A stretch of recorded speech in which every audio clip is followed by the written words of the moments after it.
Trong video này, chúng ta sẽ nghiên cứu về group tiếp theo của script, Batch Render. Từ khi được ra mắt trong phiên bản 2.20, Batch Render đã nghiễm nhiên trở thành một trong những tính năng được người dùng quan tâm nhất trong script. Tính năng này giúp bạn có thể setup Batch Render cực kỳ nhanh chóng, với các thuộc tính đã set cho camera như độ phân giải, Scene State, Render Preset và Frame Range. Group Batch Render gồm một ô hiển thị đường dẫn lưu file render hiện tại. Hai nút phụ bên cạnh là nút chọn nơi lưu trữ file render và nút mở thư mục lưu trữ.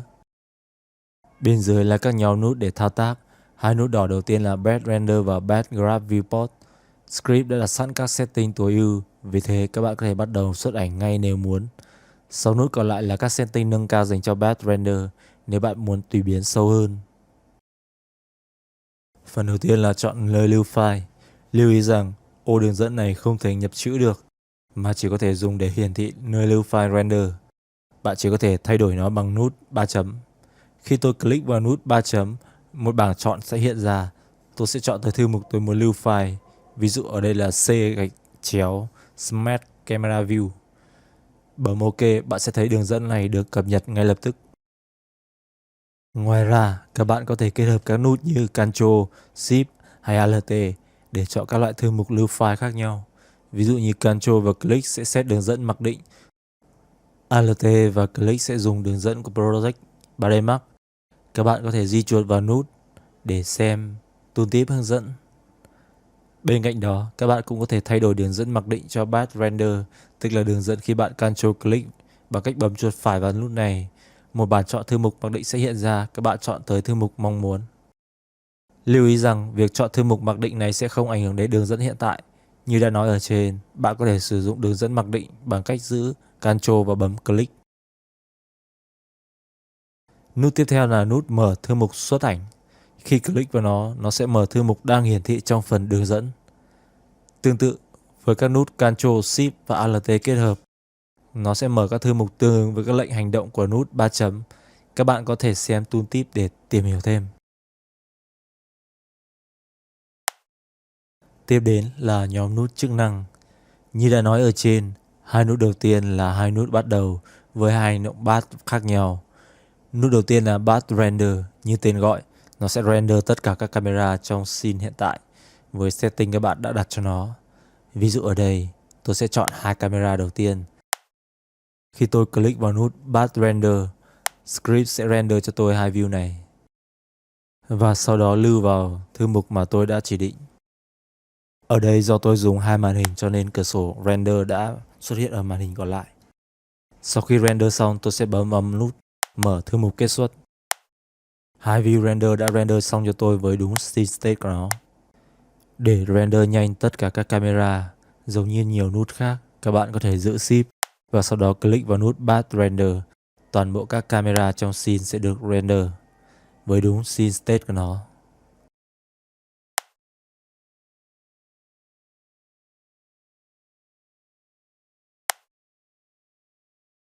Như các bạn thấy, mỗi view, trạng thái vật thể được bật tắt theo ý muốn của tôi.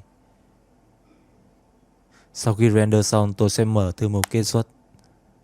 4 view đã render đầy đủ cho tôi với đúng scene state của nó. Tiếp theo là tính năng Batch Graph Viewport. Đây cũng là một tính năng rất hữu ích. Nó dùng để chụp lại ảnh màn hình của các camera được chọn, giúp bạn có thể duyệt lại nhanh một lần trước khi render, hoặc có thể dùng nó để trao đổi với đồng nghiệp hoặc đối tác. Ví dụ ở đây tôi sẽ giữ Shift và click vào nút Batch Graph Viewport. Batch Graph Viewport sẽ thường diễn ra trong khoảng thời gian rất ngắn. Khung hình sẽ chuyển qua liên tục, và đây là một điều bình thường khi sử dụng tính năng này. Sau khi việc chuyển khung hình kết thúc, các bạn có thể bấm vào nút mở thư mục như vừa rồi để tìm đến các file vừa kết xuất, tương tự như Batch Render. Như các bạn đã thấy, tôi đã có ảnh chụp màn hình của 4 camera trong scene hiện tại và có thể dùng nó để trao đổi với đồng nghiệp hoặc trực tiếp phác thảo và ghi chú ngay trên đây.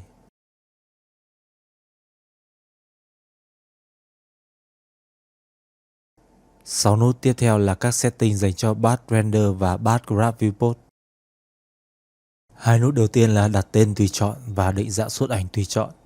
Để sử dụng, các bạn cần kích hoạt nó bằng cách click chuột trái vào chúng. Sau đó để setting, các bạn hãy ấn chuột phải. Đối với nút Custom Output Name, các bạn có thể nhập một tên bất kỳ cho file render, sau đó bấm OK. Nút này có chức năng là để thay thế file render thay vì tên camera. Ở đây tôi sẽ chuột phải vào nút Custom Output Name và nhập là test. Lưu ý, việc này có thể khiến các file ảnh render trùng lặp với các dự án trước nếu có chung một thư mục output. Vì thế hãy double check trước khi kích hoạt nó. Để dễ dàng hơn cho việc demo, tôi sẽ mở thư mục kết xuất ảnh vừa rồi và tôi sẽ xóa toàn bộ các ảnh đã render hoặc graph viewport. Quay trở lại script, đối với nút Custom Output Format, sau khi các bạn click chuột phải, một bảng chọn sẽ hiện ra. Một lưu ý nhỏ, đây không phải là bảng chọn lưu file, vì thế bạn không cần chọn thư mục lưu, cũng không cần điền tên file lưu. Ở đây các bạn chỉ cần chọn định dạng xuất ra. Ở đây tôi chọn định dạng là PNG. Sau đó bấm Save. Sau khi setting xong, tôi sẽ bấm OK. Bây giờ tôi sẽ thử lại với Batch Render và Batch Graph Viewport. Tôi sẽ chọn lại hai camera đầu tiên. Sau đó click vào nút Batch Render. Sau khi render xong, tôi sẽ mở thư mục Output bằng cách click vào nút Open Output Folder. Như các bạn đã thấy, file render của tôi đã lưu lại được với định dạng là PNG thay vì JPG như lúc nãy. Tương tự với Batch Graph Viewport, tôi chọn hai camera cuối và bấm Batch Graph Viewport, mở thư mục kết xuất. Hai view Batch Graph Viewport của tôi đã được đổi thành PNG thay vì JPG.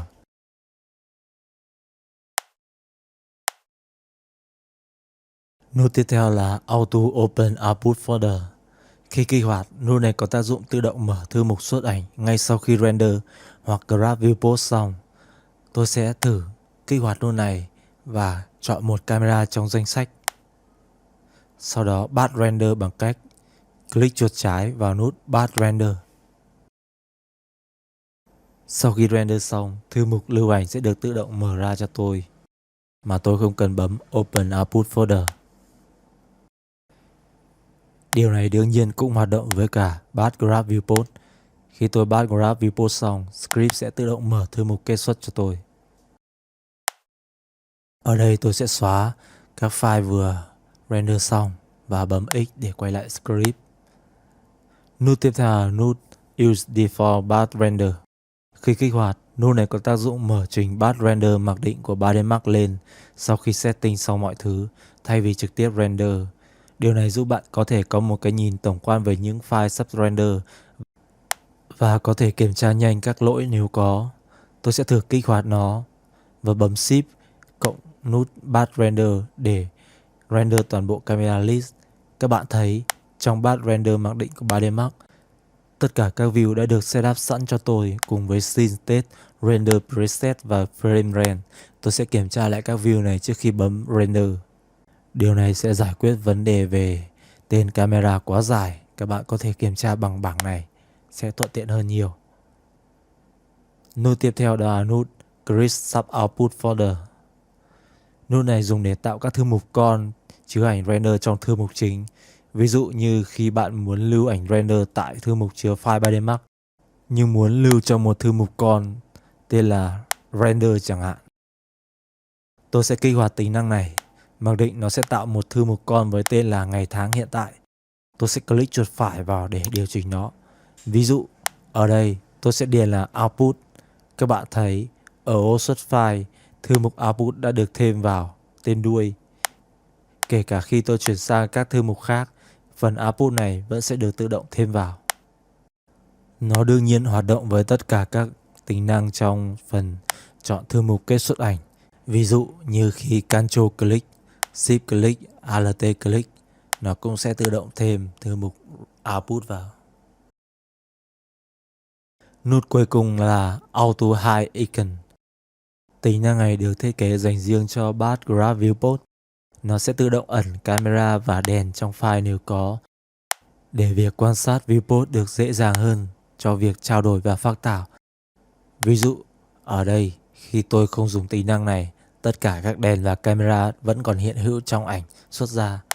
Điều này rất khó nhìn. Ở đây tôi sẽ kích hoạt tính năng Auto Hide Icon lên. Và sau đó thử Path Graph Viewport với hai camera khác.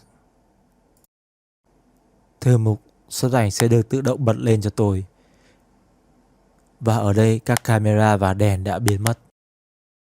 Các bạn có thể để ý là hai file Graph Viewport này đã thay thế hai file Graph Viewport phía trước bởi vì tôi dùng custom output name giống nhau.